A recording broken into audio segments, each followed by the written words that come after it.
Yo, what up? All right. We got part two of Anthony Jeselnik's Shakespeare.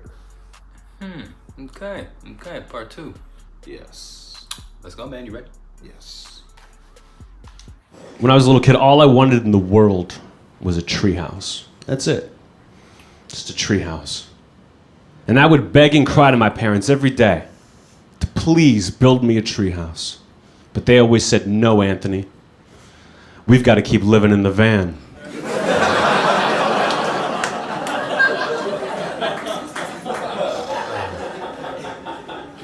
I didn't have a lot of money when I was growing up. Not like now when I'm rolling in it.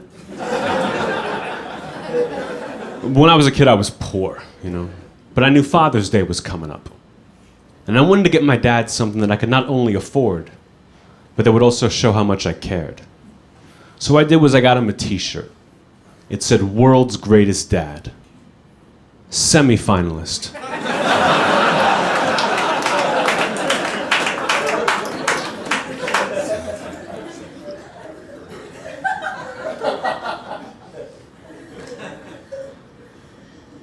When I was growing up, I could always drive my dad pretty crazy, I could always tell when he had too much, because he would stand up and take off his belt. And once that belt was in his hands, it was terrifying. Because I knew there was nothing I could say to stop Dad from shooting heroin.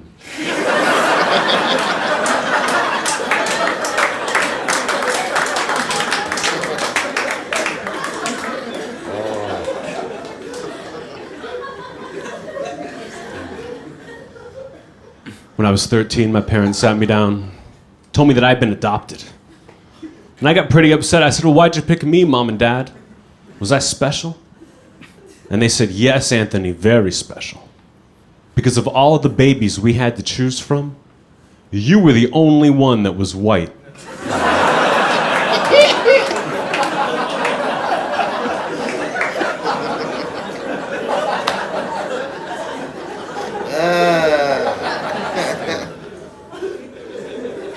Thank you for laughing at that one.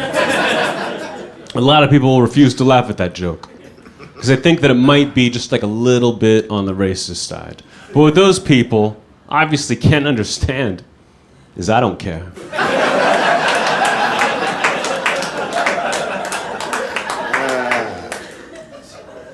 My mom was the worst at having to break bad news to her children. I remember I came home from school one day. She said, Anthony, I don't know how to tell you this, but I've been having an affair, and you can't tell Dad. I said, well, why not? She said, because he just passed away.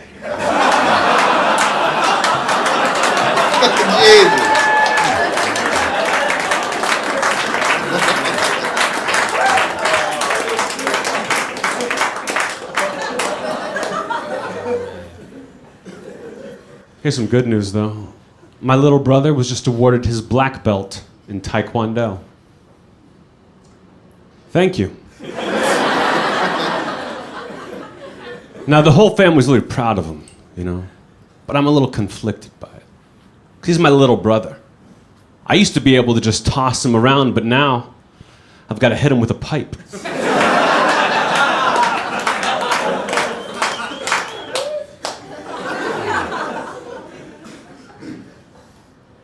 My brother-in-law is a state trooper in the police department. He told me the only way he would ever let someone out of a DUI is if they gave him a blowjob. I said, hey, scumbag, you're married to my sister. Just give me the DUI.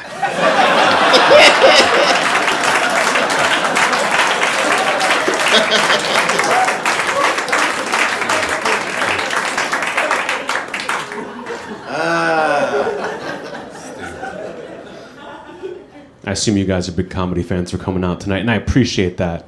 But if you're not, you don't understand the lingo. What I'm doing right now is called kill it.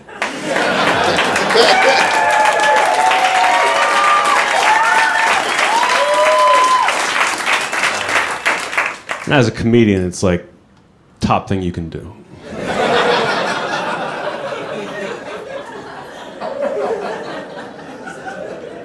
This is a little sad. I got a phone call late last night telling me that my grandmother only has a day left to live.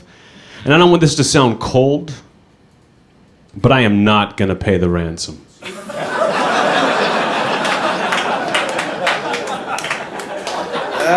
Every joke, everyone. My Uncle Fritz. My Uncle Fritz used to be a paraplegic. That's right, used to be. But last month he had a stroke, and now we don't know what to call him.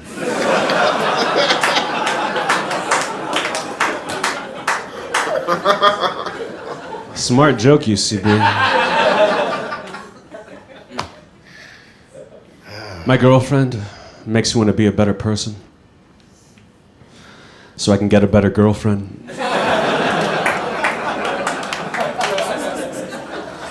Okay. Whenever I meet a pretty girl, the first thing I look for is intelligence. Because if she doesn't have that, then she's mine. A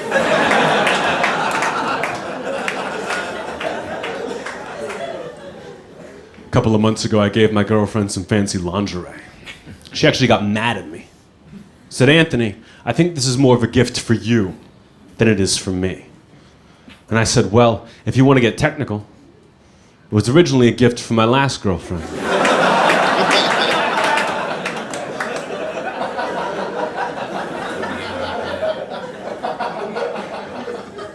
Happy Valentine's Day.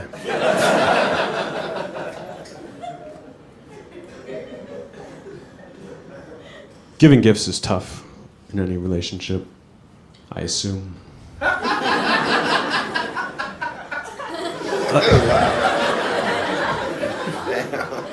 Like this past Christmas, I kept telling my girlfriend for months in advance, months, baby, all I want from you this year is an Xbox. That's it. Beginning and end of list Xbox. You know what she got me? A homemade frame with a picture of us from our first date together. Which was fine. Because I got her an Xbox.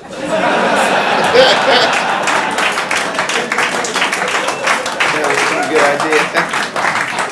Well played.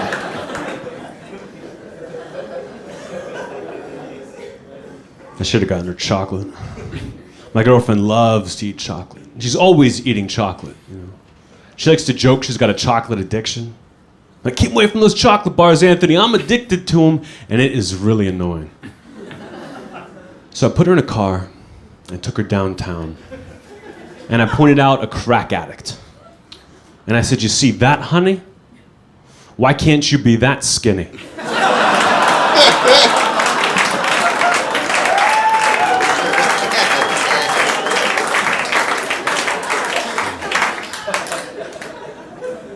You guys seem like nice people. I don't want to sound like a jerk here. But that joke usually gets a standing ovation.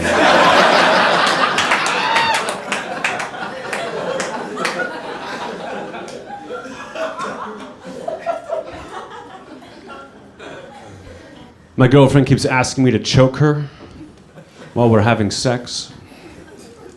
And I keep saying, hey, baby, maybe I'm old-fashioned. But what's wrong with while we're having dinner?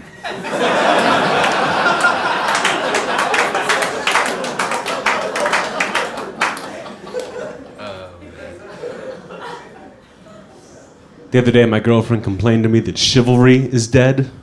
Anthony, chivalry is dead. I said, no, baby. Chivalry is alive and well. You're thinking of your mother.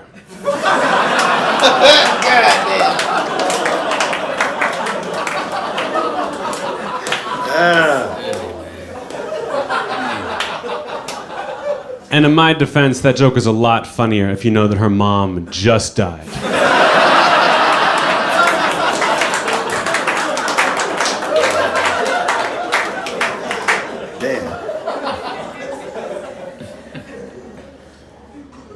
My girlfriend was cleaning up around my apartment the other day, came across a pair of earrings that were not hers. She just lost it. Threw the earrings in my face, said, Anthony, what's going on here? I demand answers. I said, baby, calm down. Let's handle this like adults. just take a deep breath and finish cleaning my apartment.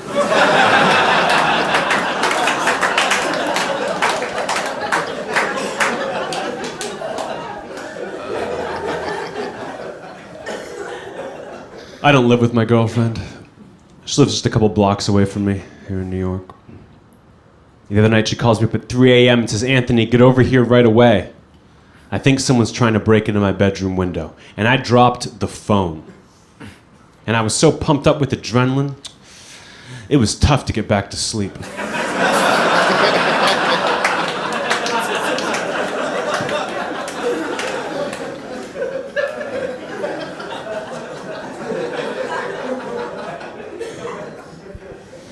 I had to break up with my last girlfriend because she lied to me and told me that she'd been molested by her neighbor. But I know her neighbor. He's a really cool guy. Not like her creepy-ass other neighbor.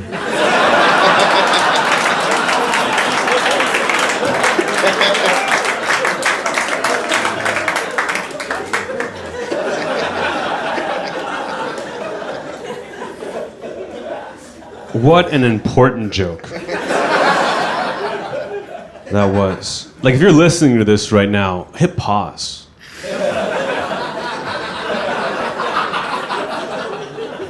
Call someone you love. Tell them that joke. And then apologize that you don't have my timing.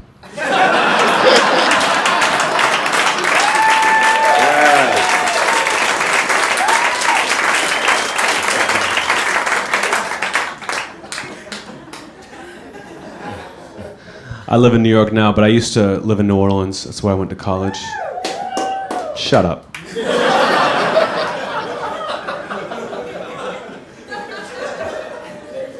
While I was in New Orleans, I was dating this girl. Who I accidentally got pregnant. And she came to me and said that she wanted to have an abortion. So I sat her down and I explained to her that life begins at conception and abortion is murder. And then, without saying another word, I got up and moved to New York.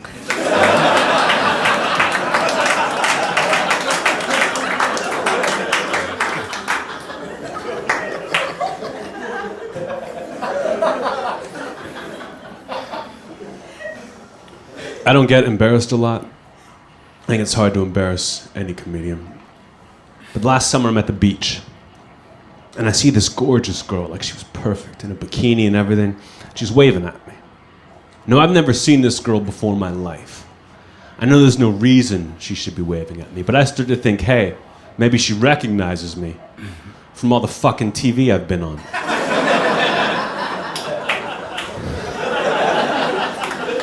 So I go to wave back, and it was like slow motion from a movie. Right as my hand gets to here, where I'm now committed to the wave, I realize, oh, she's drowning.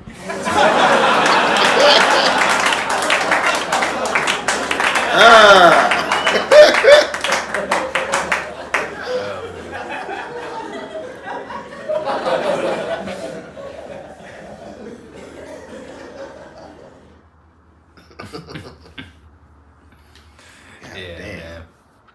Yeah, man, it's like a dark story, you know? I think every one of those jokes were dark. Yeah, man. Except maybe the Xbox one. Right. But every joke, every single, a lot of death jokes, a lot of. Right. Yeah, man. That's Anthony, man. Yeah. Definitely. Very confident too. Very confident young Anthony. Things Right. I'm killing it. Right. You hear that laughter? That lets you know that I am killing it. And usually would be a round of applause or a standing ovation for that joke. Oh, man. Yeah, man. Yeah, I definitely see the Shakespeare in his comedy. Yeah. It's very dark. It's very, very dark. And seamlessly timed.